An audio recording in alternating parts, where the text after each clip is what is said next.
Fala pessoal, beleza? Bem-vindos a mais um vídeo do canal e hoje vamos dar continuidade à nossa queridíssima Lei 8.112 de 1990. Hoje estudaremos os artigos 121 ao 126A, que vai tratar das responsabilidades. Então, sem perder tempo, vamos ao que interessa. Quando falamos de responsabilidades, estamos comentando, basicamente, que são situações em que o servidor ele vai praticar no exercício de suas atribuições determinada irregularidade. E, em virtude da irregularidade, ele poderá sofrer consequências. Estas consequências podem atingir três esferas: a esfera administrativa, a esfera penal e a esfera civil. Então, vamos registrar a informação. Temos o seguinte aqui: o servidor que cometeu alguma irregularidade, ele poderá responder na esfera civil, administrativa e penalmente, ok? E continua a Lei 8.112, que diz o seguinte: todas estas três esferas, elas são independentes e cumuláveis. Quando falamos que elas são cumuláveis, isso significa, basicamente, que elas podem se intercambiar, se relacionarem. Vamos imaginar o seguinte: determinado servidor público, nosso camarada está aqui, ele cometeu uma irregularidade. Ele poderá ser responsabilizado apenas em âmbito civil. Ok, sem problemas. Mas também podem haver combinações. Por exemplo, este mesmo servidor será agora responsabilizado em âmbito civil e também âmbito administrativo. E pode ainda também ser responsabilizado em âmbito civil, administrativo e também penal. E, portanto, estas esferas, elas são cumuláveis, ok? Além disso, elas também são independentes. E o que isso significa? O processamento de uma delas não prejudica as demais. Explico melhor. Vamos supor que este nosso servidor ele esteja sendo processado nas três esferas. Em âmbito civil, o seu processo está bem adiantado, quase em fase de sentenciamento.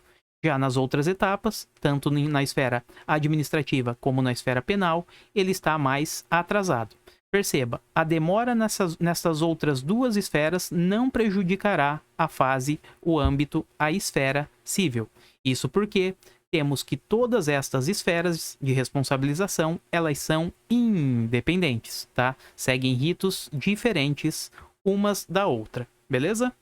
Vamos ver agora como estas mesmas informações estão dispostas lá na nossa 8.112. Bora para a literalidade do dispositivo. Diz o 121 o seguinte: o servidor responde civil, penal e administrativamente. Temos um erro de grafia aqui, tá? Mas é administrativamente. Pelo exercício regular de suas atribuições. Beleza, é o que vimos. Em caso de irregularidade, ele responde de forma civil, administrativa e ainda penalmente, ok? A 8.112 diz o seguinte ainda, lá no artigo 125. As sanções civis, penais e administrativas poderão cumular-se, sendo independentes entre si. Também vimos aqui, falamos que elas são independentes e também cumuláveis, ok? A nossa missão agora é estudar cada uma destas responsabilidades, iniciando com a responsabilidade civil. Vamos lá. Quando falamos de uma responsabilidade civil, devemos ter em mente que é aquela que decorre de um ato comissivo, ou seja, de uma ação, de um fazer, ou ainda de um ato omissivo, de uma omissão, um não fazer. Então perceba, nos atos comissivos temos que o servidor público, ele cometeu uma irregularidade através do seu agir. Ele fez algo que não deveria. Suponhamos que determinado policial, ele agrediu de forma injustificada determinado cidadão, ok? Então ele eventualmente poderá ser responsabilizado na esfera civil por um ato comissivo, por uma ação, tá? Vamos identificar agora um ato comissivo, ou seja, um não fazer, uma omissão. Vamos imaginar que este mesmo policial, ele tenha visto uma briga na rua e deixou rolar, não separou. E fez isso justamente por uma única razão.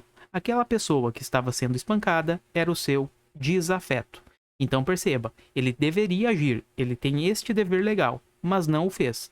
Ele também poderá ser responsabilizado na forma civil, justamente porque a responsabilidade civil ela decorre tanto de atos comissivos, de ações, como também de atos omissivos, de omissões, de não fazer, ok? Além disso, temos que esta responsabilidade civil decorrerá destes atos comissivos ou omissivos em duas modalidades.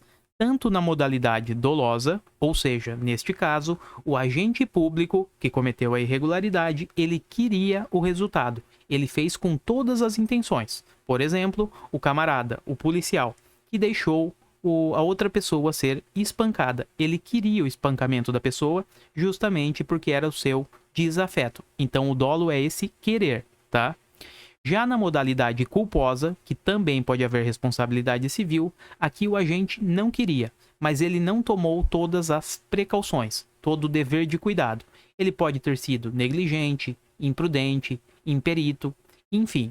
Nestes dois casos, tanto na modalidade dolosa como na culposa, pode ensejar a responsabilidade civil, ok? Então perceba, responsabilidade civil é aquela que vai decorrer de um ato comissivo ou um ato omissivo, sejam estes atos dolosos ou ainda culposos. Mas claro, eles precisam causar um prejuízo, seja ao erário, ou seja, à própria administração, ao patrimônio público, ou ainda a um terceiro, ok? Então, recapitulando, responsabilidade civil é aquela que vai decorrer de um ato comissivo ou omissivo.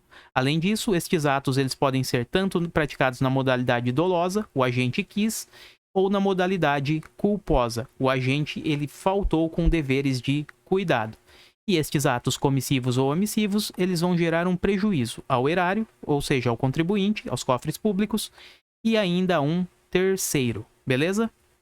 Vamos imaginar o seguinte, determinado servidor causou um prejuízo a um terceiro, então ele gerou um dano a terceiro. Suponhamos o nosso policial, que espancou determinada pessoa, tá? Este camarada, que é o servidor, o policial, ele causou dano ao terceiro, aquele que foi espancado. A pergunta que fica é a seguinte, este camarada que foi espancado, ele sabe o nome, telefone, endereço, RG, tudo, absolutamente tudo, deste servidor, deste policial. Então, ele poderia ingressar diretamente, ou seja, acionar este servidor, este policial, já na justiça, pleiteando a responsabilidade civil do mesmo? E a resposta é negativa. Este caminho, esta responsabilização direta entre aquele terceiro que sofreu o dano e o servidor que o praticou, não existe, ok?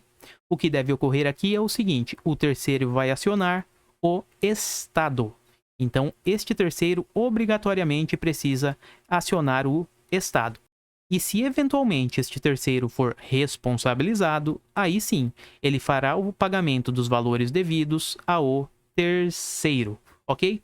Daí você pode estar se perguntando, tá, mas o servidor, ele cometeu irregularidade, ele desfalcou os cofres da administração e não vai sofrer qualquer consequência? Afinal de contas, o terceiro nem pode cobrá-lo? Bom, a resposta não é assim. O Estado, ele eventualmente poderá acionar este servidor, basicamente dizendo o seguinte, camarada, veja bem, você causou um prejuízo aos cofres públicos, a conta não fecha, não ficará deste jeito, então eu vou acioná-lo. Isso é possível, e existe até uma ação que é chamada de ação afirmativa. Então o Estado, ele pode cobrar o servidor pelos danos causados através de uma ação chamada de regressiva, ok?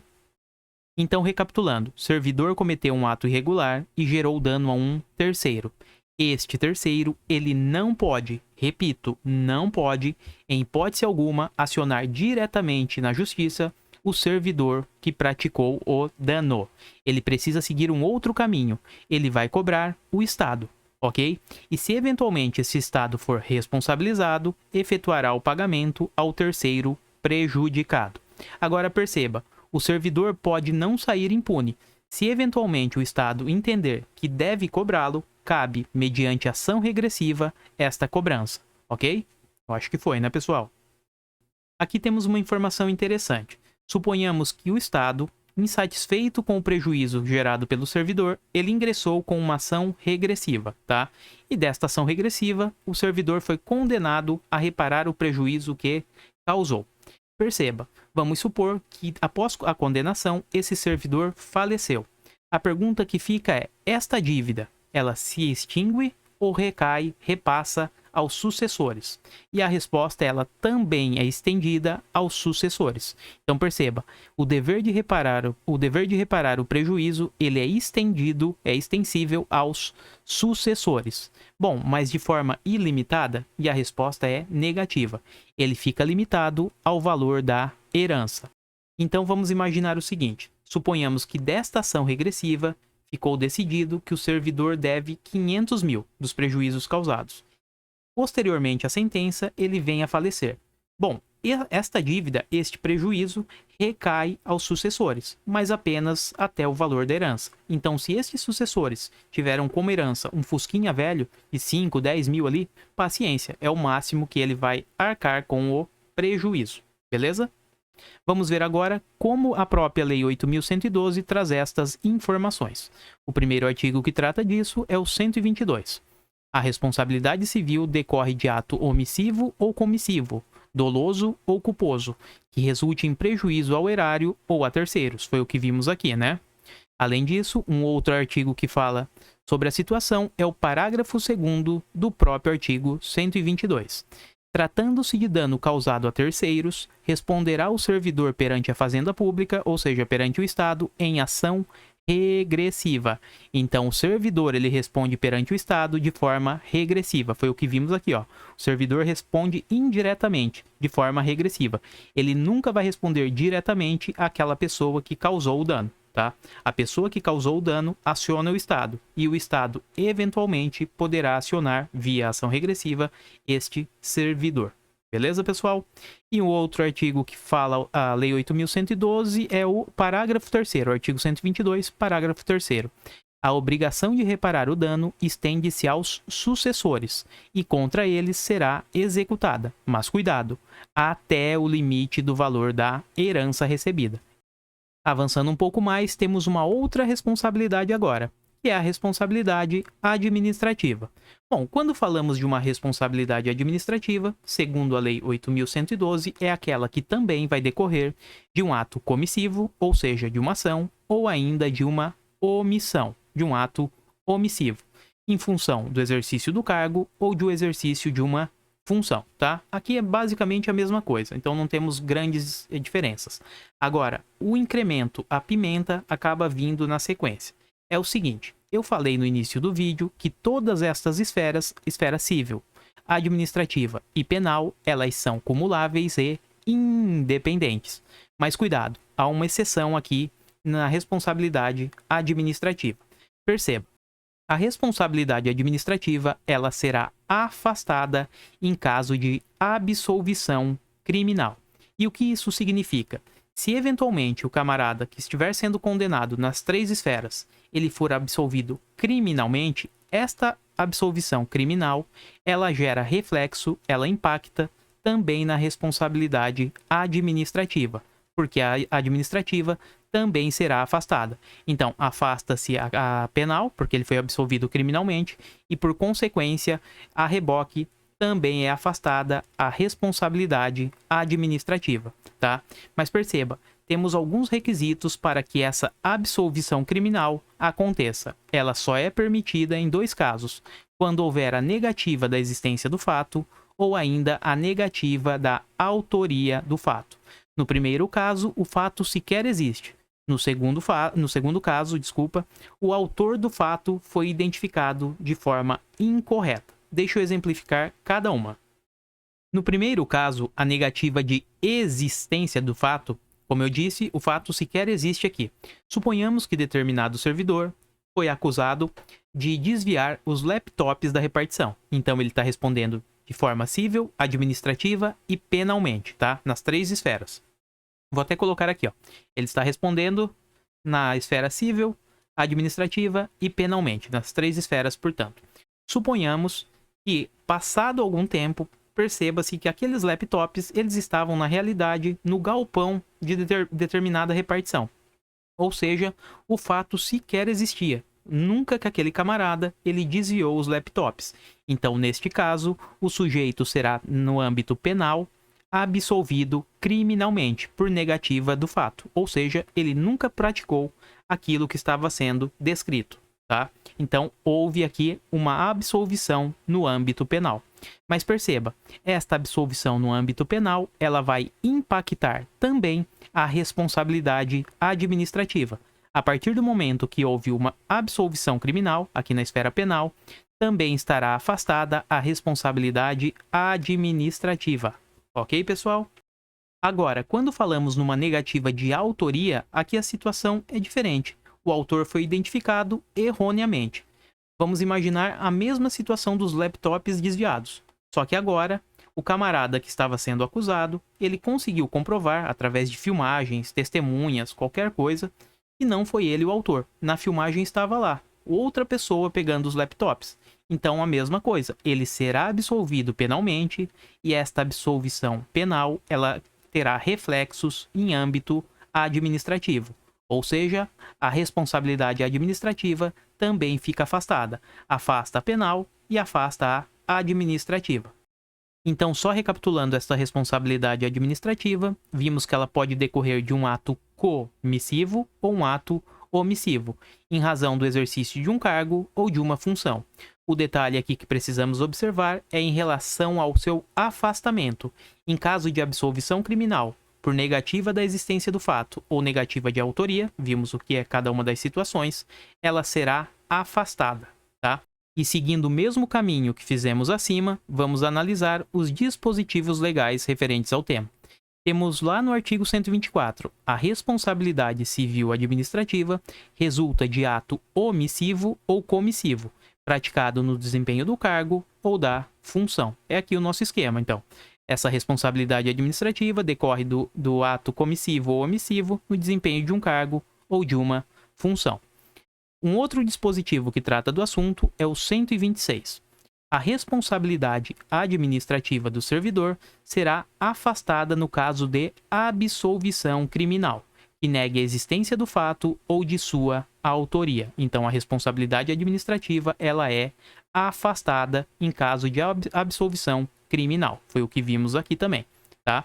Avançando mais um pouco e nos encaminhando finalmente para a parte final, temos a última responsabilidade da nossa tríade ali, né?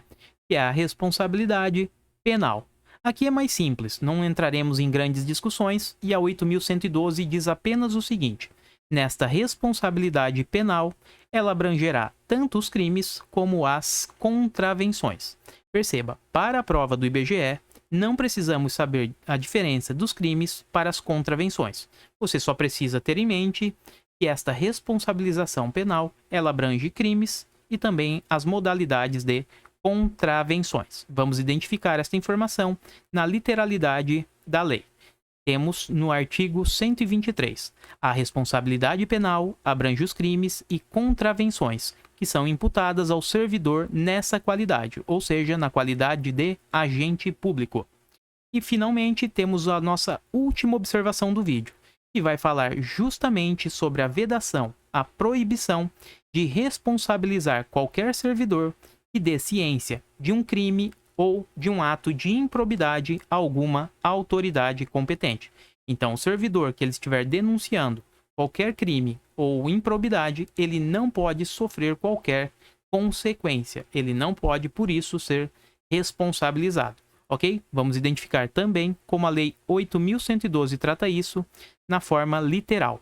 Temos no artigo 126A. Vamos ver. Nenhum servidor poderá ser responsabilizado civil, penal ou administrativamente por dar ciência à autoridade superior ou, quando houver suspeita de envolvimento desta, a outra autoridade competente para apuração de informação concernente à prática de crimes ou improbidade de que tenha conhecimento, ainda que em decorrência do exercício do cargo, emprego ou da função. Ou seja, a grosso modo, o servidor que denunciou um crime ou uma improbidade não pode ser responsabilizado. E só preenchendo aqui o nosso espaço branco, temos aqui o parágrafo 1º do artigo 122.